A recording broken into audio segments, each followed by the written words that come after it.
శ్రీ మాత్రే నమః. అందరికీ నమస్కారం అండి.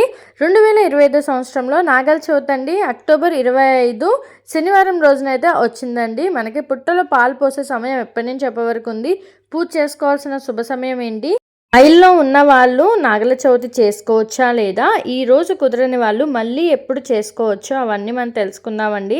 మనకి కార్తీక మాసంలో నాగల చవితి వస్తుంది కదండి. శ్రావణ మాసంలో నాగల పంచమి వస్తుందన్నమాట. నాగల చవితి రోజు ఖచ్చితంగా పుట్లో పాలనేది పోసుకుంటారు. నాగ పంచమి రోజు కూడా పాలనేది పోసుకుంటారండి. మనకి కార్తీక మాసంలో వచ్చే నాగల చవితి దీపావళి అయిపోయిన 5 రోజులకి మనకి పంచమి తిథి అనేది వస్తుందండి. ఆ పంచమి తిథి ఉన్నప్పుడే చూసుకొని ఆ తిథి ప్రకారంగానే మనకి పుట్లో పాలనేది పోసుకుంటారనమాట.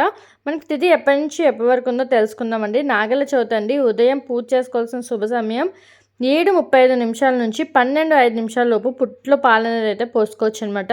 అక్టోబర్ 25 అండి, శనివారం రోజున ఈసారి పండుగ అయితే వచ్చిందండి.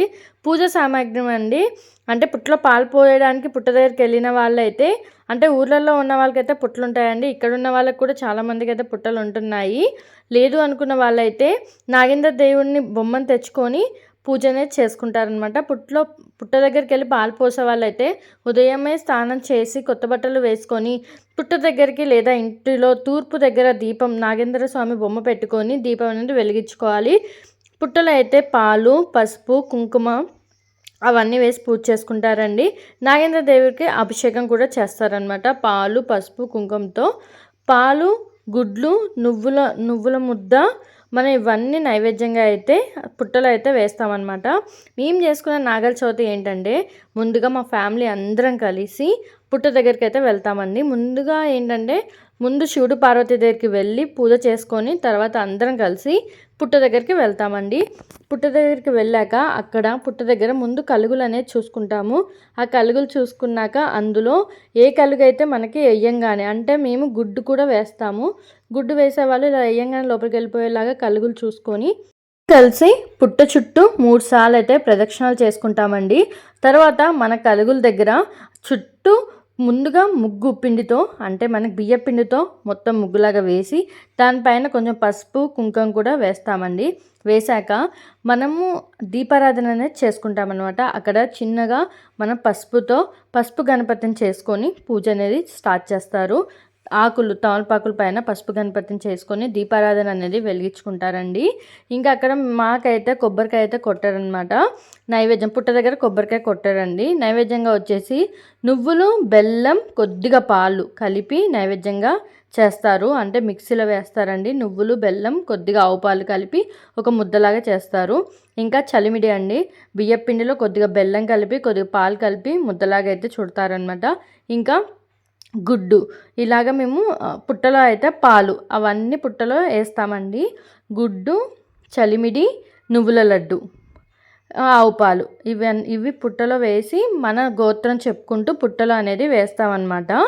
ఇలాగా మన గోత్రనామాలు చెప్పుకొని ఆ రోజు తిథి, చవితి తిథి అని చెప్పి ఆ రోజు తారీఖు, అంటే అక్టోబర్ 25 శనివారం అని చెప్పుకుంటూ పుట్టలు అనేది వేయాలండి. ఇవన్నీ మనము పిల్లలతో సహా మన ఇంట్లో పెద్దవాళ్ళతో స్టార్ట్ చేసి ముందు పెద్దవాళ్ళు వేసిన తర్వాత మనము వేసిన తర్వాత మన పిల్లలతో కూడా వేయించాలండి.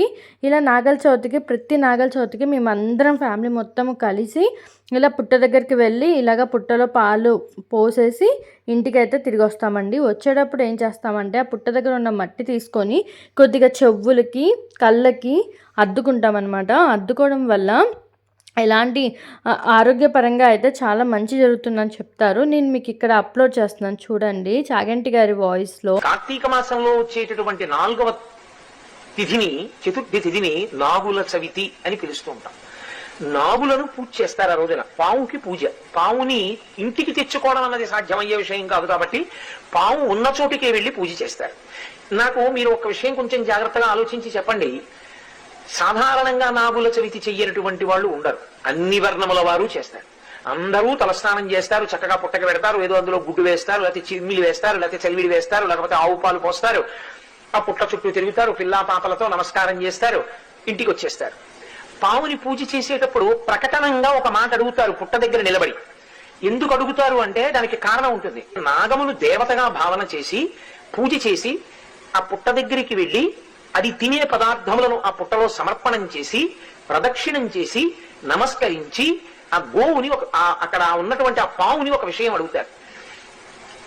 లౌకికంగా చాలా నాగరికమైనటువంటి ఏదో సంస్కృత భాషలో చెయ్యవలసినటువంటి శ్లోకములు కాకుండా చాలా తేలిక భాషలో అందరూ అడిగేటటువంటి రీతిలో అడుగుతారు. అందుకే నాగుల చవితికి ఉన్న విశేషం ఏమిటంటే దానికి ఏదో సంస్కృత పూజా విధానం ఏమి ఉండదు. వీళ్ళందులో పాలు పోసేస్తారు, అక్కడ నిలబడి ఓ మాట అడుగుతారు. నన్నేలు నా గన్న నా కులము నేలు, నా ఇంటి నేలు, నన్ను కన్నవారి నేలు, నా ఆప్తులను ఏలు, పడగ తొక్కితే పగవాడనుకోకు, నడుము తొక్కితే నావాడనుకో, తోక తొక్కితే తొలగితో వెళ్ళిపో, ఈ నూకల్ని పుచ్చుకో మూకల్ని ఇయ్యి పిల్లల, నూకల్ని పుచ్చుకో మూకల్ని ఇయ్యి పిల్లల మూకల్ని ఇయ్యి. సంతానకారకుడు నాగదేవత.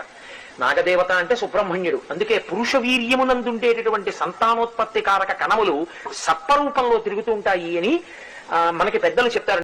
ఇదండి ఈరోజు నాగల చవితి గురించి మీరేదో తెలుసుకున్నారు కదా. మనకి అక్టోబర్ 25 అంటే రేపే నాగల చవితి అండి. శనివారం రోజున నాగల చవితి వచ్చిందనమాట. కార్తీక మాసంలో వచ్చే చవితి తిథి నాడు పుట్టలో పాలు పోసుకుంటే నాగేంద్ర స్వామి గుడికి వెళ్తే చాలా మంచిదనమాట. లేని వాళ్ళు పుట్టలో పాలు పోసి అది మట్టిని తీసుకొని చెవులకి పొట్టకి మనకి కళ్ళకి అద్దుకుంటే చాలా మంచిదంటండి. ఇదండి ఈరోజు వీడియో. మీకు కూడా నచ్చిందని అనుకుంటున్నాను. నచ్చితే ఒక లైక్ అయితే చేయండి. థ్యాంక్స్ ఫర్ వాచింగ్ అండి. Please subscribe to my channel. ఇంకా ఇలాంటి వీడియోస్ నేను చాలా అయితే అప్లోడ్ చేస్తాను అనమాట. మీ సపోర్ట్ నాకు ఉంటే నేను చాలా మంచిగా అయితే వీడియోస్ అయితే అప్లోడ్ చేస్తాను. నాకు తెలిసినవి తెలుసుకొని కూడా నేను మీకోసం అప్లోడ్ చేస్తాను. థ్యాంక్స్ ఫర్ వాచింగ్ అండి. బాయ్.